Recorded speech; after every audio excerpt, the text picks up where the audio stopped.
Fit ಆಗಿರೋದು ಅಂದ್ರೆ ಸ್ನಾಯುಗಳನ್ನ ಬೆಳೆಸಿ ಊದಿಕೊಳ್ಳೋದು ಅಂದ್ಕೊಂಡಿದ್ದೀವಿ. ಅಲ್ಲಿ ಕುತ್ತಿಗೆನೂ ತಿರುಗಲ್ಲ. ಫಿಟ್ನೆಸ್ನ ಪೂರ್ತಿಯಾಗಿ ಬೇರೆನೇ ರೀತಿಯಲ್ಲಿ ತಂದ್ಕೋಬಹುದು. ಇಂದಿನ ಕ್ರೀಡಾಪಟುಗಳು ಅಳತೆ ಮೀರಿ ಸ್ನಾಯುಗಳನ್ನ ಬೆಳೆಸಿಕೊಳ್ಳಲ್ಲ. ಅವರು ತೆಳ್ಳಗೆ ಚೆನ್ನಾಗಿ ಇರ್ತಾರೆ. ಯಾಕೆಂದ್ರೆ ಎಲ್ರಿಗೂ ಅರ್ಥ ಆಗ್ತಿದೆ, ಸುಮ್ಮನೆ ಸ್ನಾಯುಗಳನ್ನ ಬೆಳೆಸಿಕೊಳ್ಳೋದ್ರಿಂದ ಹೆಚ್ಚು ಪರಿಣಾಮಕಾರಿ ಅಥವಾ ಸದೃಢವಾಗಲ್ಲ ಅಂತ. ಕದನ ಕಲೆಯಲ್ಲಿ ಇರೋರನ್ನ ನೋಡಿ, ಅವರು ತುಂಬಾನೇ ತೆಳ್ಳಗೆ ಇರ್ತಾರೆ. ಅಳತೆ ಮೀರಿ ಸ್ನಾಯುಗಳನ್ನ ಬೆಳೆಸಿಕೊಳ್ಳಲ್ಲ. ಮಾನವ ದೇಹನ ಅತಿಯಾದ ಸ್ನಾಯುಗಳಿಂದ ಬೆಳೆಸಬೇಕಿಲ್ಲ.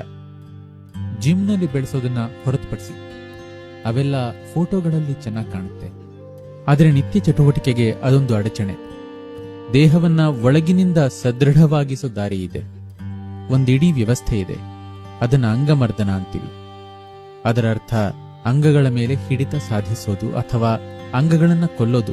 ಅಂಗಗಳನ್ನ ಕೊಲ್ಲೋದು ಅಂದ್ರೆ ನೀವಿಲ್ಲಿ ಕೂತ್ರೆ ದೇಹದ ಪರಿವೇನೇ ಇರಬಾರ್ದು, ಅದು ಇಲ್ಲವೇ ಇಲ್ಲ ಅನ್ನೋ ಹಾಗೆ.